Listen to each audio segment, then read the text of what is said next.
আনন্দপুর গ্রামের মোড়লের ছেলে কানাই ছিল একদমই তার বাবার মতো কিপটে ও মানুষ পটানো স্বভাবের।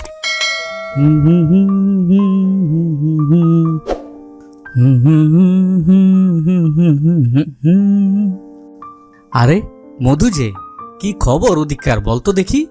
বসন্তের পিঠা উৎসব উপলক্ষে স্কুল মাঠে মেলা মিলেছে কিনা বলতো দেখি? তা মাঠে মেলাই মিলুক আর না মিলুক তাতে তোর কি? তুই তো পয়সা খরচ করার ভয়ে কোনোদিনও মেলায় যাস না। আহা, মনে হচ্ছে বেশ চটে আছিস আমার উপর। চটবো না বলছিস? সেবারে বলেছিলিস আমাদের বন্ধুদেরকে পুরো একদিন মেলা ঘুরিয়ে দেখাবি আর পয়সা খরচ করে এটা ওটা কিনে খাওয়াবি, কিন্তু যেদিন আমরা সবাই মিলে মেলায় যেতে প্রস্তুত সেদিন তো তোকে পুরো গায়ে কোথাও খুঁজে পেলাম না। আচ্ছা আচ্ছা শোন, আমি তো ঠিক করেই রেখেছি, এবার তোদেরকে সত্যি মেলা ঘুরিয়ে দেখাবো। রাখ তো তোর মেলা ঘুরিয়ে দেখানো, যত সব মিথ্যে কথা।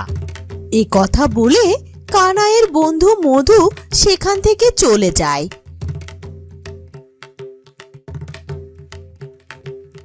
ওহ, বাঁচা গেছে। ধুর ধুর, আমার বয়েই গেছে তোদের পেছনে পয়সা খরচ করতে। মোড়লের ছেলে বলে আমাকে ভাঙানোর খুব শখ, তাই না? কিন্তু তা তো এত সহজ না।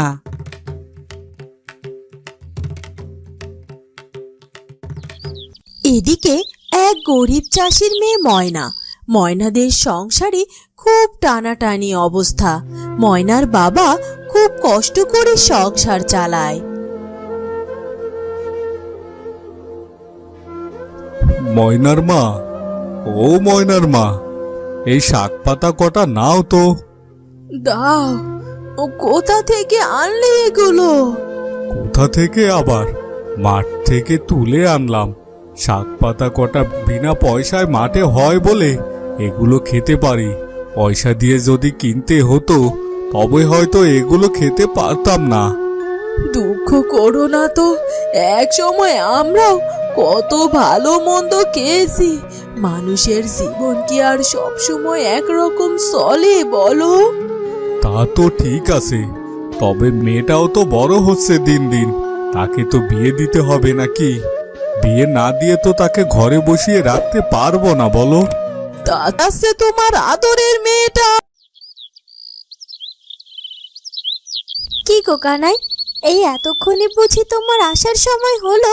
সে কখন থেকে আমি গাছতলায় দাঁড়িয়ে অপেক্ষা করছি তোমার জন্য। পাঁজর আমার ব্যথা হয়ে গেছে দাঁড়িয়ে থাকতে থাকতে। আহারে আমার ময়না পাখিটা, পা ব্যথা হয়ে গেছে? থাক, আমি তোমায় গজা কিনে খাওয়াবো। দেখবে মিষ্টি গজা খেয়ে তোমার পা ব্যথা ভ্যানিশ হয়ে গেছে। ধুর, রাখো তো তোমার মিষ্টি গজা।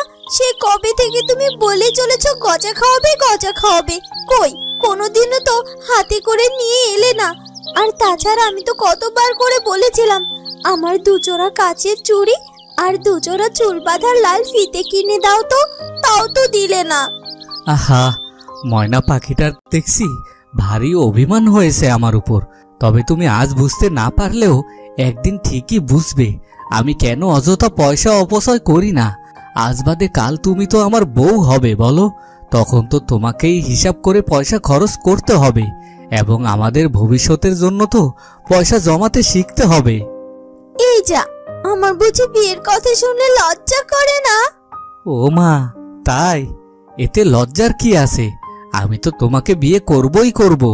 এই, তুমি সত্যি বলছো? তাহলে তুমি তোমার বাবাকে বলে আমাদের বাড়িতে বিয়ের প্রস্তাব নিয়ে আসছো না কেন?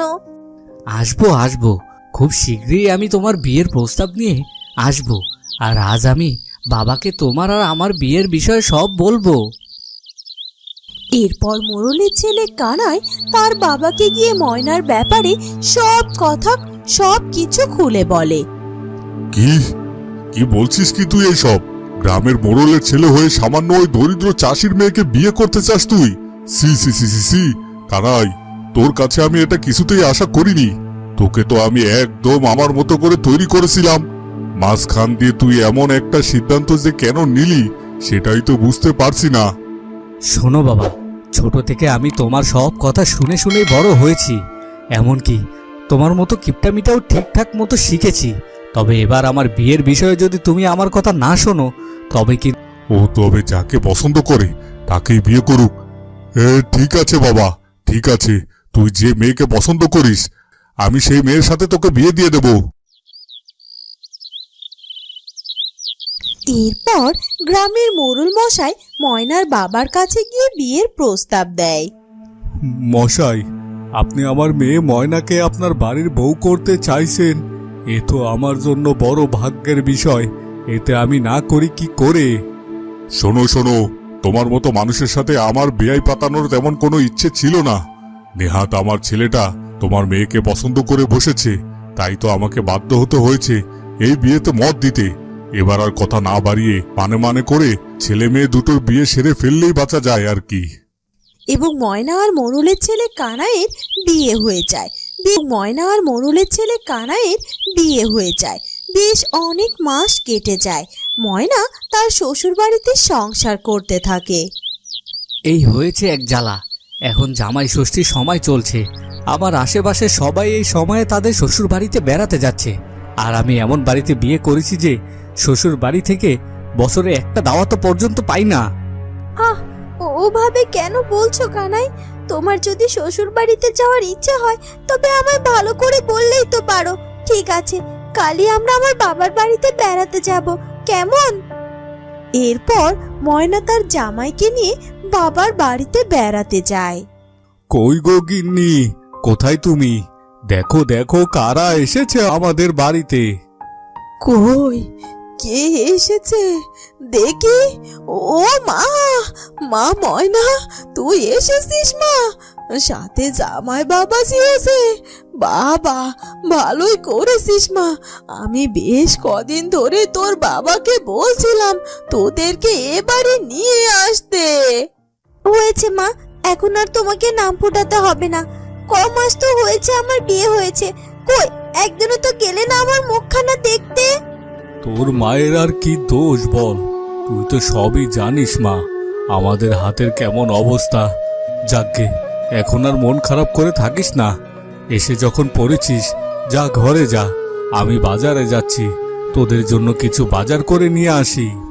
ইয়ে মানে শ্বশুর মশাই, আমি না কচি পাঁঠার মাংস খেতে বড্ড পছন্দ করি, আর সাথে যদি ইলিশ বা চিংড়ি মাছ থাকে তাহলে তো কথাই নেই। আপনি বরং আজ আমার পছন্দের মতোই সব বাজার করে নিয়ে আসুন। শ্বশুর বাড়িতে এসে এসব জবিয়ে খাওয়ার মজাই আলাদা। কি বলুন শাশুড়ি মা? মানে হ্যাঁ বাবা, তুমি একদম ঠিকই বলেছ। তোমার শ্বশুর মশাই আজ তোমার পছন্দের সব কিছু বাজার থেকে নিয়ে আসবে। তোমরা যাও, এখন ঘরে গিয়ে বিশ্রাম করো। ময়নার কানাই ঘরের ভেতরে চলে যায়।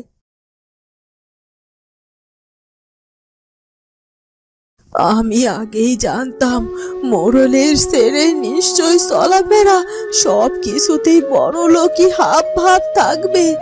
যাও দেখো, ধার দেনা করে জামাইকে একবেলা ভালো মন্দ খাওয়ানোর ব্যবস্থা করতে পারো কিনা।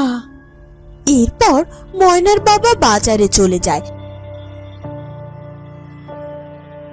এবং সে কিছু ধার দেনা করে জামাইয়ের জন্য বাজার করে নিয়ে আসে এবং তার শাশুড়ি মা রান্না করে তাদেরকে খেতে দেয়। খাও বাবা খাও, এই সব কিছু তোমার জন্যই করা হয়েছে। রান্নাটা কিন্তু দারুণ হয়েছে মা, সেজন্যই দেখুন না পেট ভরে খাবার পরও মনটা কিছুতেই ভরছে না, মনে হচ্ছে আরো অনেকটা খেতে পারবো। বলছি মা, আপনার হাতের রান্না তো দারুণ। কাল একবার আমায় একটু রুই মাছের কালিয়া আর ভেটকি মাছের পাতুরি করে খাওয়াবেন। এগুলো না আমার বড্ড পছন্দের খাবার। মানে আচ্ছা ঠিক আছে বাবা, সে না হয় কাল খাওয়াবো ক্ষণ। বেশ কদিন কেটে যায়। কানাই কিছুতেই তার বাড়িতে ফিরে যেতে চায় না। এদিকে ময়নার বাবা মা নতুন জামাইয়ের আদর করতে গিয়ে হিমশিম খেয়ে পড়ে। নতুন জামাই আদর করা তো বহুত দেখেছি, আমাদের নতুন জামাইয়ের মতো যাবে? আহ ময়নার মা, আসতে বলো, জামাই শুনে ফেলবে। জামাই এসব কথা শুনে ফেললে কি হবে বলো তো? আর তাছাড়া নতুন জামাইকে এভাবে আদর আপ্যায়ন করতে হয়। নেহাত আমরা দরিদ্র, হিমশিম খেয়ে পড়ছি। তখনই ময়না আর কানাই সেখানে চলে আসে। কি বাবা, তোমাদের হাতের ব্যাগপত্তর যে, তোমরা কোথায় চললে শুনি? আসলে বাবা, আমরা তো অনেক দিন আপনার বাড়িতে বেড়ালাম, এবার যে আমাদের বাড়িতে ফিরতে হবে। এতদিন আপনাদের অনেক কষ্ট দিয়েছি বাবা, পারলে আমাকে ক্ষমা করবেন। না না বাবা, তোমাকে এসব নিয়ে ভাবতে হবে না। এরপর কানাই কিছু টাকা বের করে তার শ্বশুর মশাইয়ের হাতে দেয়। এ কি বাবা, করো কি? বাবা, এই টাকাগুলো আপনি রাখুন। এতদিন আপনাকে আমার জন্য অনেক ধার দেনা করতে হয়েছে। আশা করি এগুলো দিয়ে আপনি আপনার সব ধার দেনা থেকে মুক্ত হতে পারবেন। আসলে মা, আমি না সেই ছোট্টবেলায় আমার মাকে হারিয়েছি। তারপর থেকে মায়ের হাতের রান্না আর খেতে পারিনি। এই বাড়িতে আসার পর মায়ের হাতের রান্নার স্বাদ পেয়ে যেতে ইচ্ছে করছিল না নিজের বাড়িতে। তাই তো এতদিন রয়ে গেলাম। আপনারা আমাকে অকর্মণ্য জামাই ভাববেন না।